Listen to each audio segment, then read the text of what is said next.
Dear students, मैं आज आपके लिए एक एचएपी का बहुत ही अच्छा टॉपिक लेके आया हूँ जो आपके छोटे छोटे जो भी क्वेरीज वगैरह होंगी उनको कंप्लीट करेगा। बेसिकली आज हम पढ़ने वाले हैं ह्यूमन ब्लड के बारे में, जो हमारे बॉडी फ्लूइड के अंदर आता है।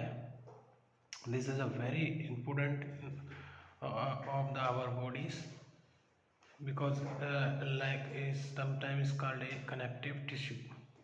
So आज की क्लास स्टार्ट करते हैं। तो बेसिकली इसमें हम सबसे पहले पढ़ते हैं इसकी डेफिनेशंस क्या है, आखिर इसकी परिभाषा क्या है ब्लड की। तो blood is a connective tissue in provide one of the means of communication between the cells of different parts of the body and the external environments. तो कहने का मतलब यह है कि ये एक कनेक्टिव टिश्यू है और जो कि एक सेल से अदर सेल्स को और पूरी बॉडीज़ को कम्युनिकेट करता है, यानी कि कम्युनिकेशन का करता है और एक दूसरे से कनेक्ट रखता है। बेसिकली ये क्या है, सर्कुलेट होता रहता है बॉडी के अंदर, इस वजह से ये क्या है पूरा कम्युनिकेट करता है हमारी बॉडी को। तो ये एक छोटी सी इसकी डेफिनेशन है। इसके बाद जब after study this chapter you will be able to, इसके बारे में ये आपके बारे में नॉलेज होनी चाहिए इसके क्लास के बारे में कि name of the part of blood system के पार्ट्स क्या क्या है, define the combination form use of building words related to blood system, identify the means of related observation, name of the common diagnosis, clinical products वगैरह। तो ये सारी चीज़ें class के बाद में आपको आनी चाहिए। तो ये इसके ऑब्जेक्टिव्स वगैरह थे कि क्या क्या हमने इसके अंदर हमने पढ़ा। तो बेसिकली हम आ जाते हैं structure and function of the blood, कि ब्लड की स्ट्रक्चर क्या है, फंक्शन क्या है, और इसके बाद आएंगे हम कंपोजिशन ऑफ ब्लड। तो बेसिकली अगर हम कहें तो नंबर 1 इसका फंक्शन है complex mixture of cell, water, proteins and sugars. तो डिफरेंट टाइप के एलिमेंट्स इसके अंदर मौजूद हैं, लाइक डिफरेंट टाइप की सेल्स हैं, वाटर है, प्रोटीन्स हैं एंड शुगर्स हैं। सेकंड देन हम इसमें देखेंगे इसके अंदर ट्रांसपोर्ट क्या करता है, ये transfer of nutrients, oxygen and hormone to all part of the body, क्योंकि ये सर्कुलेशन होता रहता है शरीर के पूरे ऑर्गन्स में। तो ये क्या है, एज ए व्हीकल कार्य करेगा, एज ए ट्रांसपोर्ट करेगा कार्य, और जो हमारे न्यूट्रिशन है, जो एनर्जी के एलिमेंट्स हैं, ऑक्सीजन है, हार्मोन है, उसको क्या है पूरी बॉडी में एक जगह से दूसरी जगह ले जाने लाने का कार्य करेगा। थर्ड वन है help regulate the body temperature, क्योंकि इसका ये न्यूट्रल, इसका जो पीएच है न्यूट्रल होता है, इस वजह से ये क्या है बॉडी की पीएच का को भी रेगुलेट करने में हेल्प करता है। इसके बाद अब fourth is help maintain stability of the body fluid volume, और इसके बाद ये क्या है जो बॉडी के फ्लूइड हैं उनकी स्टेबिलिटी को भी मेंटेन करने में हेल्प प्रोवाइड कराता है बॉडी को। And last then is transport water product away from body cells, यानी कि वेस्ट जो प्रोडक्ट्स हैं उनको क्या करता है बॉडी से बाहर निकालने में बहुत ही बड़ा अपने योगदान निभाता है बॉडी को, और जो वेस्ट प्रोडक्ट है उनको बाहर बॉडी से निकाल देता है। ठीक है, तो ये कुछ इसके आपने ये पढ़े फंक्शन थे कि ये this is very very important of function of blood, ये आपको आने ही चाहिए।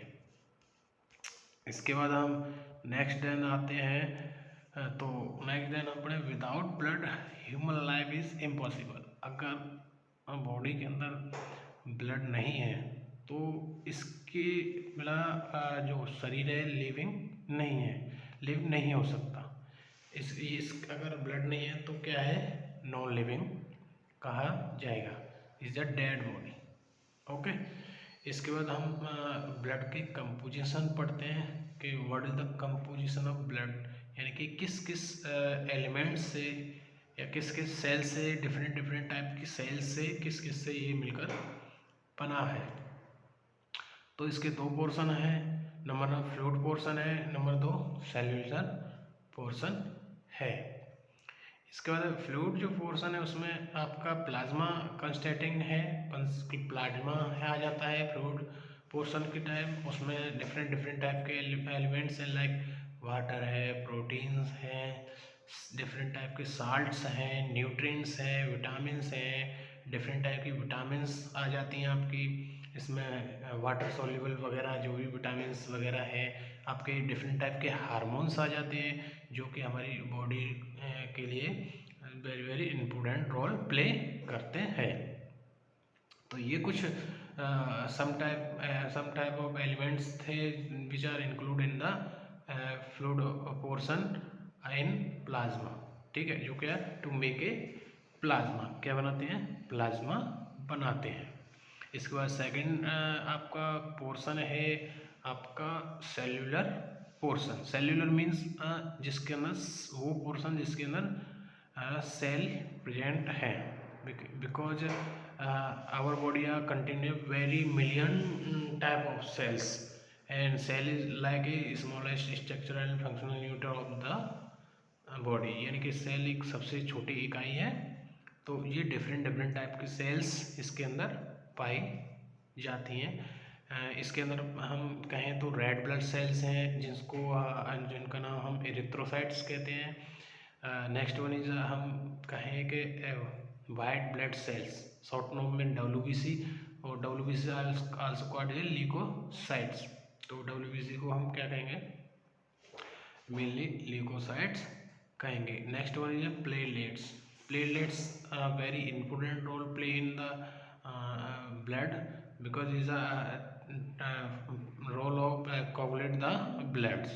ये क्या करते हैं, ब्लड को कोगुलेट करने का काम करती हैं, रक्त का थपका जमाने में कार्य करती हैं। अगर प्लेटलेट्स नहीं होती हैं तो हमारा ब्लड तो क्या है, अगर कहीं से बाउंस हो जाए, कट जाए या घाव हो जाए तो वहाँ से पर्टिकुलरली कंटिन्यू ये बहता रहेगा। इसके अंदर प्लेटलेट्स की डेफिशिएंसी पाई जाएगी, ठीक है ना। तो बेसिकली इनका बहुत ही बड़ा, तीनों सेल्स जो तीनों टाइप की सेल्स हैं इनका बहुत ही बड़ा रोल होता है ब्लड के अंदर।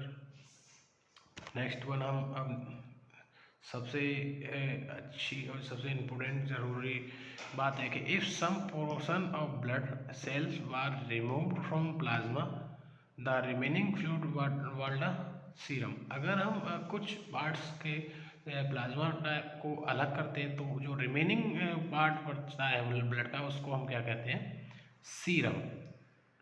उसको हम क्या कहेंगे, सीरम। इसके बाद हम चलते हैं plasma, composition of plasma.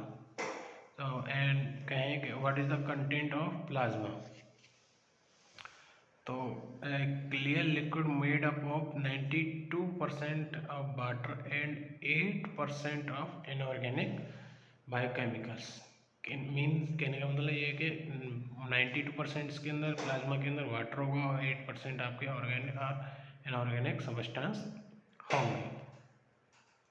Next one हम देखते हैं इसके अंदर प्लाज्मा प्रोटीन्स क्या किस टाइप के प्रोटीन्स प्लाज्मा में पाई जाती है। तो हम प्रोटीन्स कहेंगे एल्बुमिन, ग्लोबुलिन, फाइब्रोजिन्स और प्रोथ्रोम्बिन। तो ये बेसिकली 4 टाइप की जो प्रोटीन्स हैं वो हमारे प्लाज्मा के अंदर पाई जाती हैं।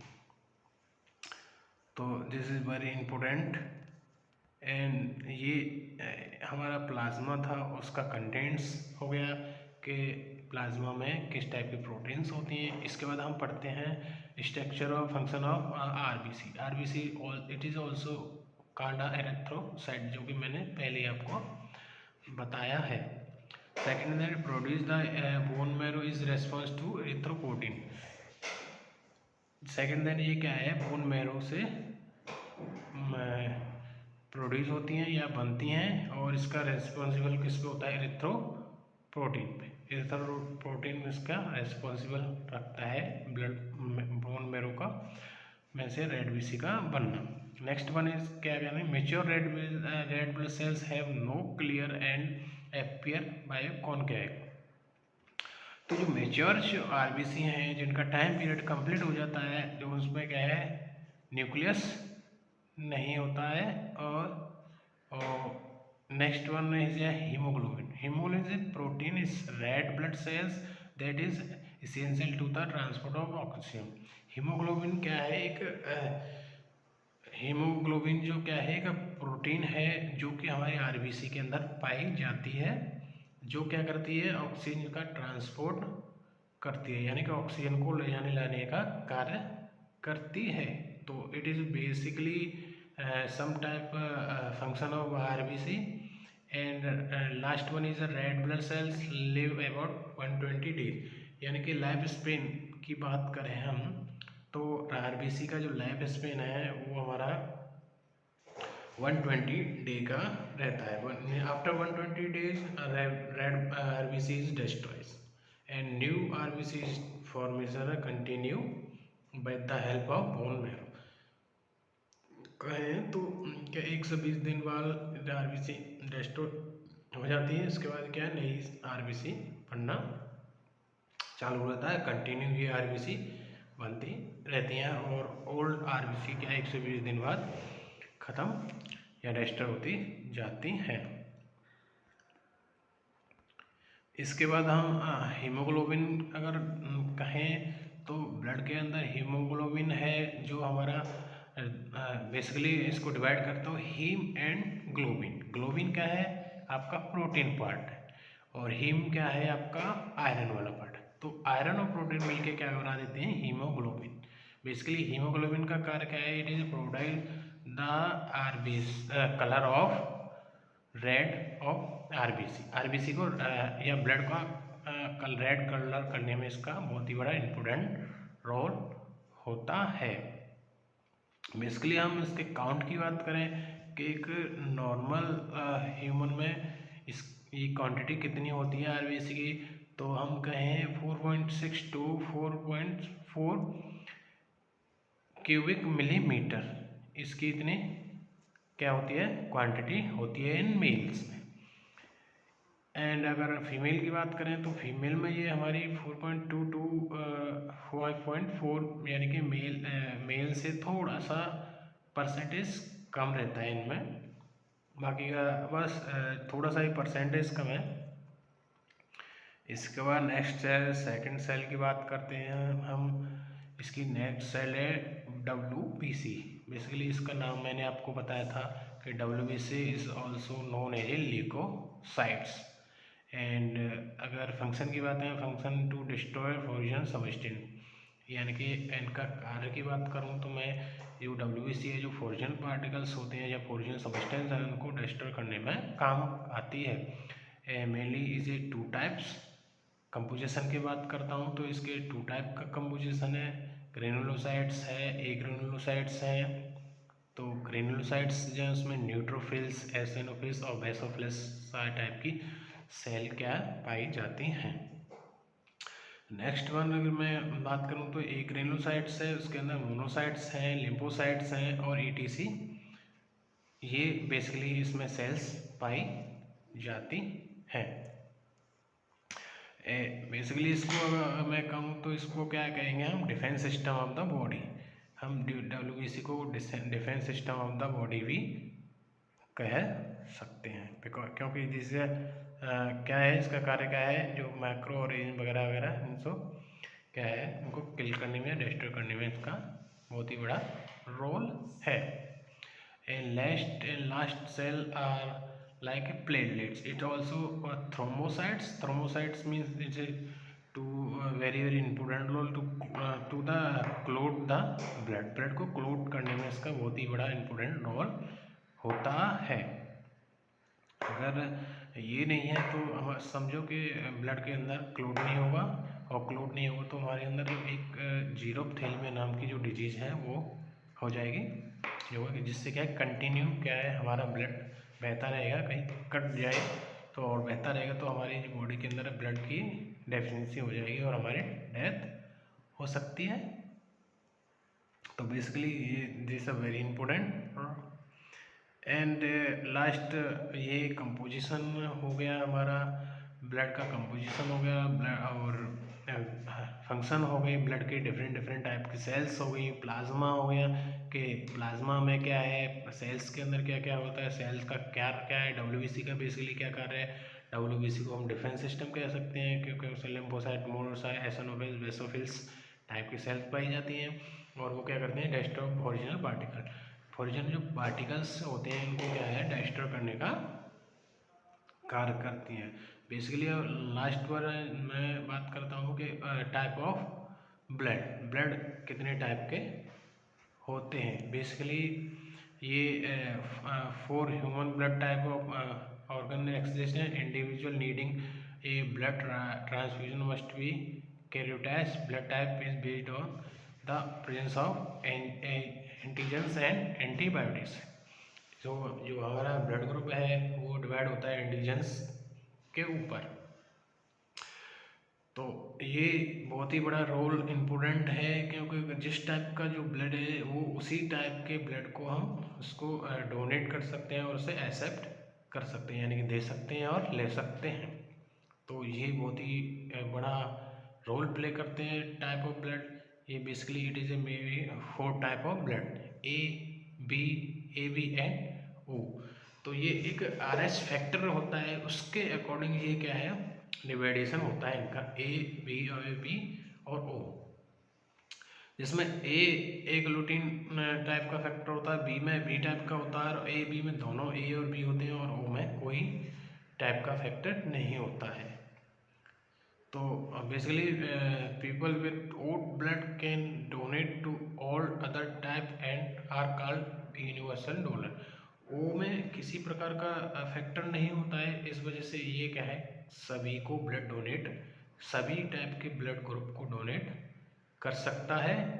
इस वजह से हम इसको क्या कहेंगे, यूनिवर्सल डोनर, हमेशा सर्वदाता। क्या कहेंगे हम इसको, सर्वदाता, यानी कि सभी को ब्लड डोनेट करने वाला। नेक्स्ट वन इज कहें तो individual with the type of A B are called universal receptor. यानी कि ए बी है, इसमें दोनों टाइप के फैक्टर पाए जाते हैं, ए भी है और बी भी है। तो ये क्या करेगा, सबसे एक्सेप्ट कर लेगा या एक्सेप्ट कर लेगा सभी टाइप के ब्लड को, क्योंकि ए को इसलिए कर लेगा क्योंकि इसमें ए भी है, बी को इस वजह से कर लेगा क्योंकि बी भी है, और ए बी दोनों इसमें से ऑलरेडी ए बी है, और ओ है उसमें कोई भी किसी टाइप का फैक्टर नहीं है, तो ये उसको वैसे एक्सेप्ट कर लेगा। तो हम इसको क्या कहेंगे, सर्वग्राही। तो बेसिकली हम इसको सर्वग्राही भी कह सकते हैं।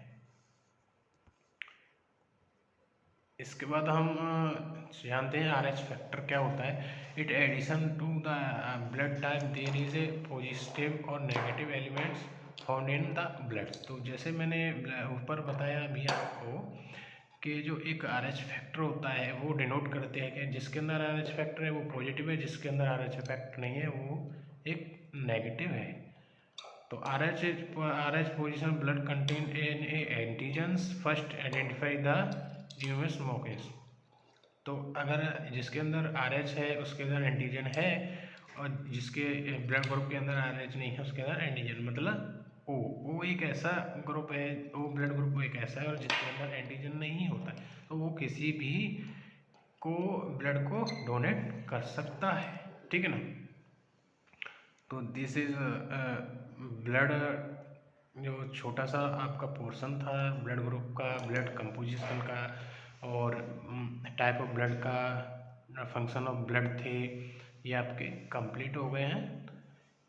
तो बेसिकली ये मैंने आपको PPT के द्वारा समझाने के लिए मैंने आपको ये छोटी सी क्लास आपके लिए तैयार की है। तो इसमें से आपको आया, समझ में आया होगा, ठीक है ना।